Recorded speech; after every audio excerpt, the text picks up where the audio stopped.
Hi female preppers, welcome back to the channel. As you can see, I'm not in Sydney at the moment. I'm on holidays in the most beautiful place I've been, the Cook Islands.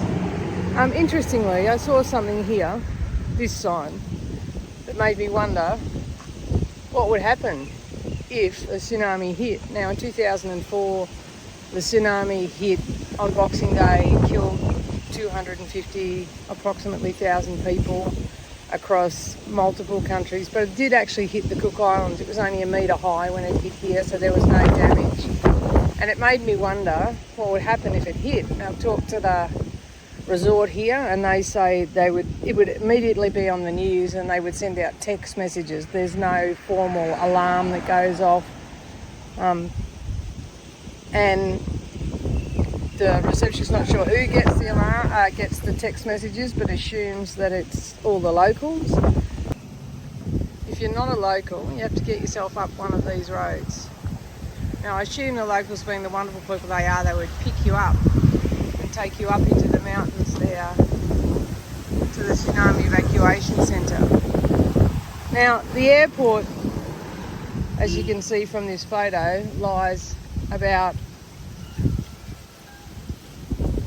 50 metres from the ocean. As you can see, there's a seawall, 2 lanes of traffic and the road. Along from the airport is the docks, which again has got a very small seawall, and behind the docks is the big supermarket and the wholesalers that sell all the food, or the majority of the food that Cook Islanders and all that tourists visit.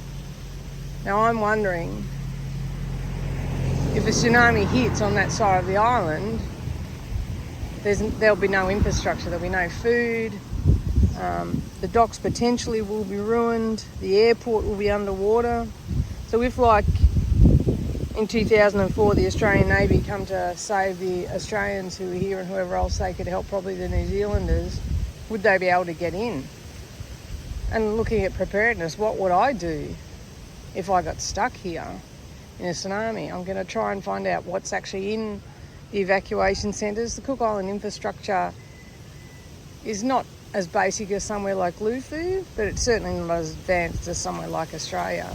It's an amazing place to visit, as you can see from some of these photos. Come, but just be prepared to know that if a tsunami hits, sorry, motorcycle, if a tsunami hits, you'll need a plan. Thanks. Sue signing out in the Cook Islands. So I've done some more research and it turns out that road, it just leads to higher ground. There's nothing up there, no evacuation centre or anything like that. I spoke to a driver who was here in 2004 and saw the water go out and saw it come back in. So they've got a pretty relaxed attitude towards it because nothing really happened.